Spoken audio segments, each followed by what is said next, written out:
कई साल पहले की बात है।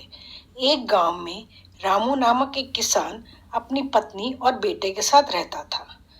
रामू अनपढ़ और गरीब था, मगर अपने बेटे सुंदर को वह पढ़ा लिखा कर बड़ा आदमी बनाना चाहता था।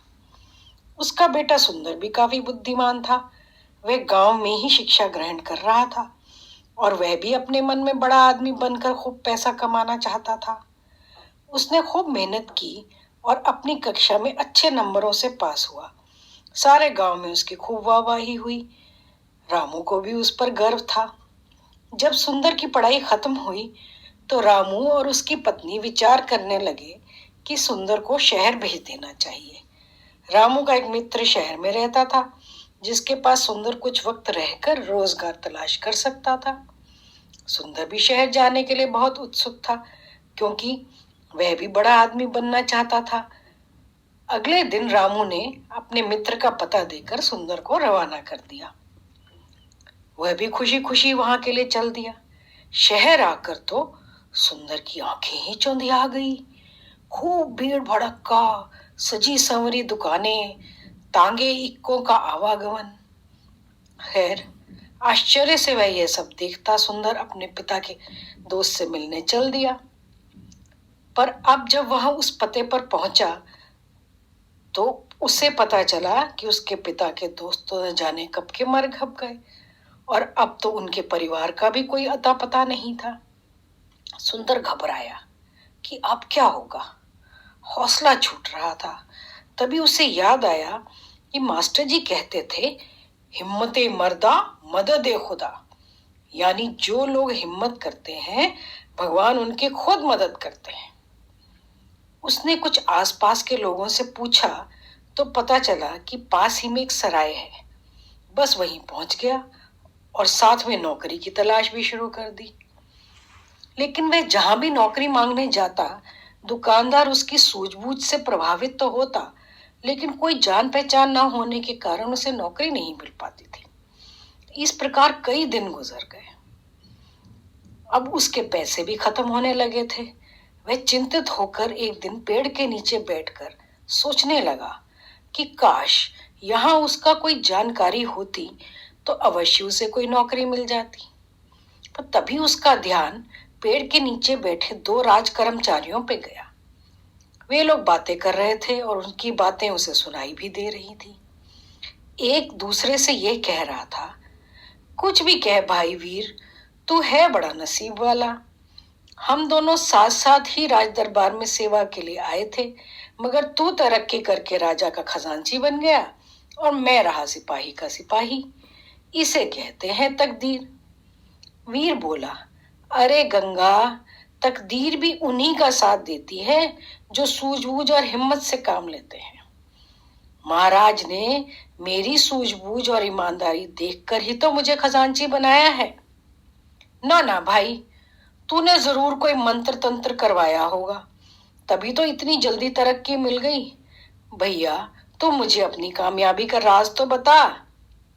वीर बोला, अरे भाई मेरे, अगर इंसान में हिम्मत, ईमानदारी और सूझबूझ हो तो वह पहाड़ को भी खोद कर नदी बहा दे।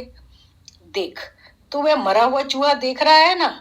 वीर ने सड़क के किनारे पड़े एक मरे हुए चूहे की ओर इशारा किया। देखो, लोग उससे मुंह फेर कर जा रहे हैं, मगर कोई सूझबूझ वाला इंसान इससे भी 4 पैसे कमा लेगा।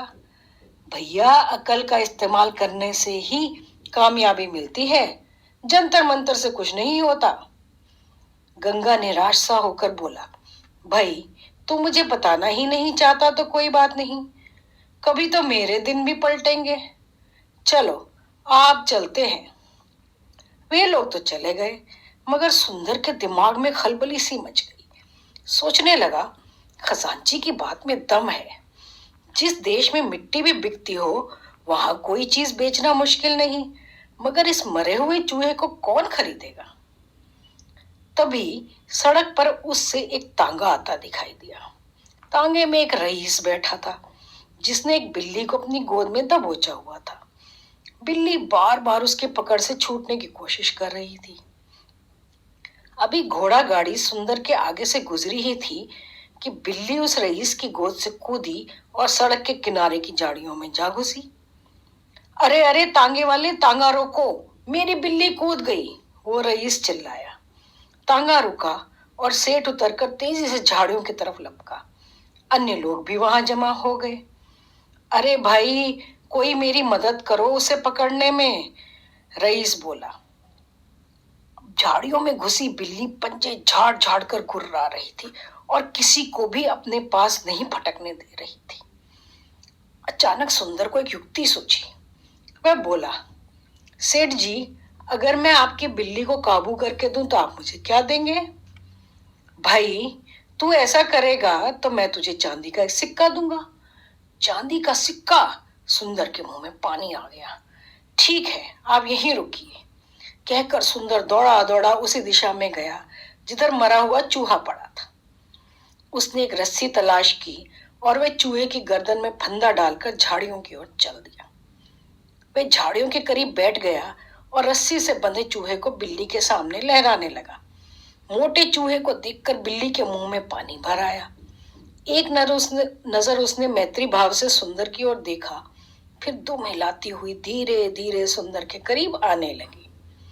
सभी लोग उत्सुकता से यह तमाशा देख रहे थे और फिर कुछ ही पलों बाद चूहे के लालच में जैसे ही बिल्ली बाहर आई, सुंदर ने उसकी पीठ पर प्यार से हाथ फेरा और उसे गोद में उठा लिया।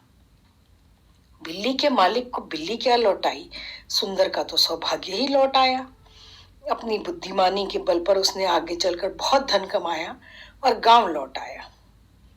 देखा आपने, सुंदर ने कितनी चतुराई से एक मरे हुए चूहे का उपयोग किया। सोचो, अगर वो निराश होकर गांव लौट जाता तो कुछ हासिल कर सकता था? मुश्किलों का सामना किए बिना क्या कुछ हासिल कर पाता वो? सोचो सोचो और कमेंट्स में बताओ।